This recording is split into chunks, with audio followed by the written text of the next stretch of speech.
Hai semuanya, perkenalkan nama saya Ahmad Izzuddin, dosen Prodi Pengembangan Masyarakat Islam, Fakultas Dakwah dan Komunikasi, Universitas Islam Negeri Sunan Kalijaga, Yogyakarta. Baik, assalamualaikum warahmatullahi wabarakatuh. Bertemu lagi dengan saya Ahmad Izzuddin di kesempatan pagi, siang, dan malam yang berbahagia ini. Baik teman-teman, pada kesempatan kali ini saya akan melanjutkan materi sebelumnya, di mana kita sudah menjelaskan materi terkait dengan pengertian dan konsep teknologi. Nah, dari persoalan yang sudah kita diskusikan, saya pikir Anda mudah-mudahan sudah memahami terkait dengan konsep dan pengertian teknologi dalam teknologi untuk masyarakat sempurna. Nah, pada kesempatan ini kita lanjut kepada teknologi dan perubahan sosial. Nah, pada posisi ini tentu kita harus menjelaskan terlebih dahulu atau mengartikan apa itu perubahan sosial. Perubahan sosial merupakan sebuah konsep di mana tidak bisa kita lepaskan dalam proses kehidupan manusia. Kenapa? Karena perubahan sosial itu adalah sebuah kenyataan yang tidak dapat dipungkiri oleh siapapun, baik dalam aspek perubahan biological approach ataupun sosiokultur dan sosioekonomi, sosiopolitik, sosiobudaya, dan lain sebagainya.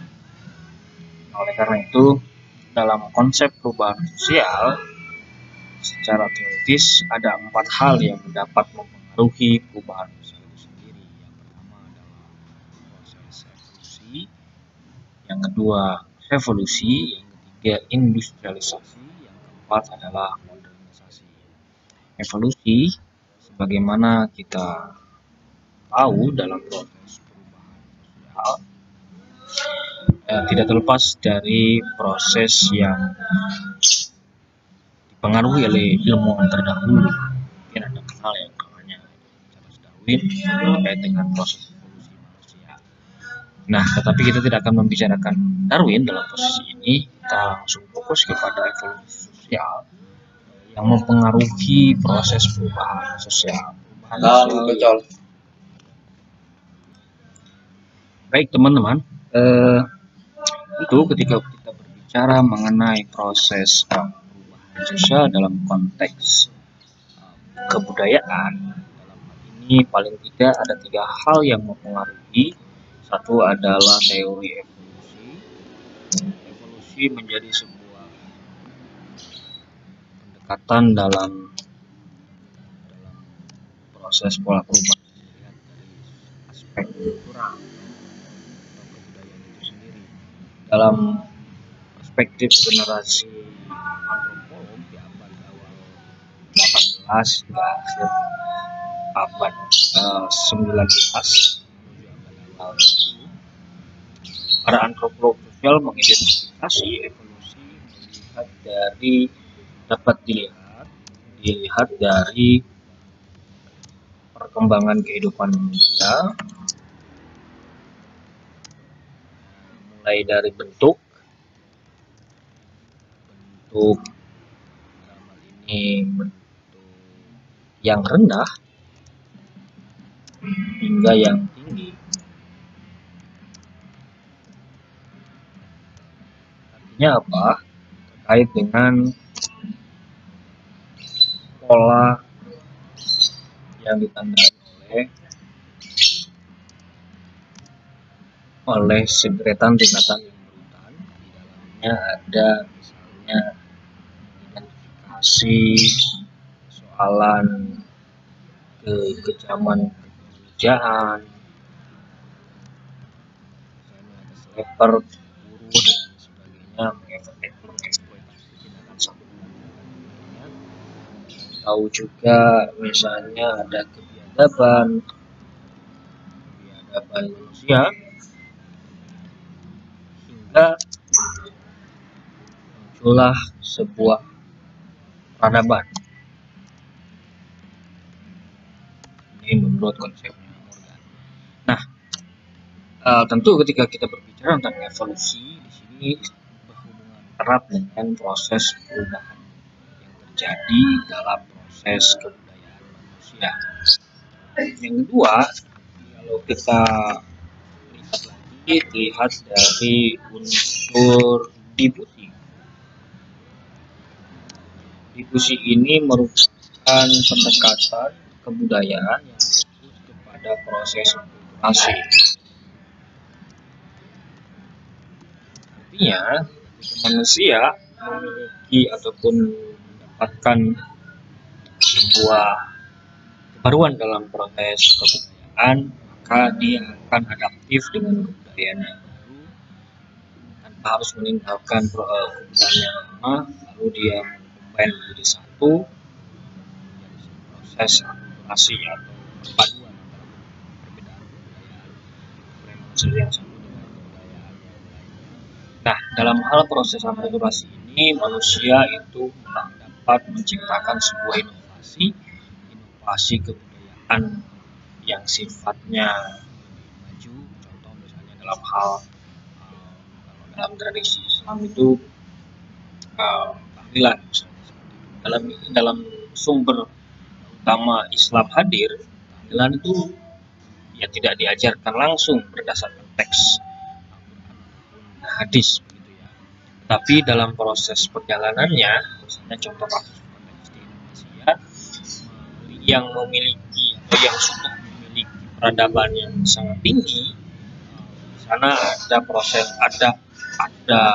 kelahiran sebuah kebudayaan yang sudah sangat mapan di Indonesia karena peradabannya yang sangat maju dibandingkan yang lainnya, maka dalam proses itu terjadilah akulturasi tanpa menanggalkan esensi dari ajaran Islam itu sendiri.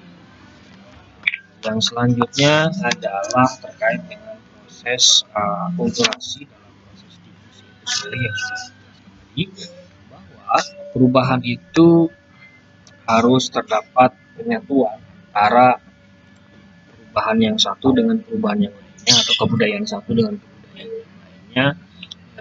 Di sini tidak harus membeda-bedakan, tetapi proses sebuah kajian yang baru tanpa ditanggalkan, namun memiliki harapan atau cita-cita baru yang dilakukan oleh manusia sehingga memunculkan satu entitas baru yang bersifat genuine. Itulah dalam proses yang proses evolusi manusia. Nah, yang selanjutnya perubahan sosial itu dipengaruhi juga oleh proses revolusi sosial. Nah, revolusi sosial ini tidak terlepas dari konteks proses industrialisasi dan modernisasi. Seperti yang kita ketahui, proses industrialisasi itu terjadi abad ke-17, waktu itu mesin uap pertama kali diciptakan, proses industrialisasi di Inggris dan di beberapa negara Eropa menyebabkan penggunaan mesin itu menjadi sebuah alat yang ampuh dalam melakukan sebuah perubahan sosial. Nah, namun kita harus lihat dulu dalam beberapa aspek industrialisasi ini dalam kacamata teoritis, ya. Dalam konsepnya Weber, ketika berbicara industrialisasi, kita akan melahirkan sebuah teknologi. Nah, menurut Weber dalam hal ini teknologi itu akan melahirkan sebuah instrumen untuk mencapai sebuah tujuan. Tujuan apa? Tujuan perubahan itu di dalamnya. Namun karena adanya mencapai sebuah tujuan, menurut Weber dalam hal ini teknologi itu dapat memperlebar jarak antara si kaya dan si miskin. Apa ini hal terjadi? Karena orang yang mampu menguasai ataupun mampu memiliki advancing dalam hal ini, atau apa ya, um, adaptif dengan perkembangan teknologi, biasanya mereka yang secara struktur pendidikan lebih tinggi daripada kelompok-kelompok masyarakat. Nanti kita akan bicarakan tentang stratifikasi sosial setelah ini. Yang dalam hal ini orang-orang kaya biasanya mereka memiliki latar pendidikan yang tinggi, lalu mereka secara keturunan merupakan konglomerat dan lain sebagainya. Nah, itu menurut gue. Dalam hal ini dampak teknologi itu dapat memperlebar jarak antara si kaya dan si miskin. Sementara dalam teorinya Durkheim, di sini dalam perkembangan teknologi ditambah dengan jumlah penduduk itu dapat menimbulkan pembagian kerja. Ini tentu satu sisi ada berdampak positif dan satu sisi juga berdampak negatif. Kalau dilihat dari aspek positifnya, tentu pandangan Durkheim di sini ketika melihat perkembangan teknologi itu akan menciptakan klan-klan baru. Ada kelompok buruh, tani, karyawan, pejabat, dan lain sebagainya. Intinya Durkheim menekankan dalam hal ini dalam teori perubahan sosial yang berhubungan dengan teknologi itu akan menciptakan sebuah pembagian kerja. Sementara menurut ilmuwan Tonis di sini, teknologi itu melemahkan hubungan antar individu, sehingga terjadilah atau menciptakan kelompok-kelompok masyarakat yang individualis. Nah, ketika sudah berbicara tentang kelompok individualis, maka akan melahirkan sebuah sikap hedonistik atau hedonisme dalam sifatnya. Sifatnya hedonistik, nounnya atau orangnya itu hedonisme. Sehingga ketika orang sudah hedonistik, hedonis, dia akan sangat konsumeris, yang ataupun dalam bahasa lain juga konsumtif dalam hal aspek yang lebih luasnya. Nah, itu dalam pandangan Tonis. Berbeda dengan halnya Marx, karena Marx itu adalah salah satu tokoh yang sangat vokal dalam hal anti kemapanan, terus tokoh sosiologi yang sangat advance dalam hal kelas-kelas sosial, begitu ya. Teknologi itu menurut Marx itu dapat menimbulkan sebuah pertimbangan sosial. Nah, berbeda dalam hal pandangan Bapak sosiolog dunia, Auguste Comte, dalam hal ini menurut dia human plus teknologi itu adalah modern man atau manusia modern. Sementara kalau misalnya manusia tanpa teknologi itu merupakan classical man atau manusia klasik. Nah, dalam hal ini teknologi itu memberikan jawaban atas berbagai misteri yang dijumpai manusia dalam setiap kehidupannya. Menurut Comte seperti itu. Sehingga manusia itu sangat bergantung pada teknologi hari ini. Itu menurut Bapak sosiolog begitu ya. Nah, dari beberapa teoretik framework tadi yang sudah saya jelaskan, maka teknologi itu memiliki dampak negatif dan juga dampak positif. Tadi misalnya negatifnya dia akan menciptakan individualistik sehingga masyarakatnya konsumeris, misalnya terjadinya pembagian kerja. Ketika berbicara tentang pembagian kerja, maka dia akan berhubungan langsung dengan pendapatan tentunya. Nah, ketika berbicara tentang pendapatan, nanti akan berhubungan langsung dengan kesenjangan sosial. Ketika berbicara dengan kesenjangan sosial, maka apa yang akan terjadi adalah si kaya dan si miskin, apa yang sudah diungkapkan tadi. Itu beberapa dampak negatifnya. Tapi teknologi juga itu ada memiliki dampak yang positif. Salah satunya adalah mungkin saya membayangkan begitu ya, kalau seandainya kita terjadi di era zaman klasik dulu begitu, mungkin hari ini kita tidak bisa kuliah lewat digital atau via online seperti ini. Walaupun karena pandemi, saya tidak membayangkan kalau pandemi ini terjadi di era tahun 70-an atau era 60-an yang secara advancing teknologinya tidak berkembang cukup baik misalnya. Tatap muka pun tidak bisa dilakukan seperti itu. Perubahan itulah teknologi itu memberikan dampak yang positif. Hari ini kita bisa lewat virtual, bisa lewat YouTube, bisa lewat media, berbagai banyak media yang bisa kita aplikasikan dalam hal media pembelajaran.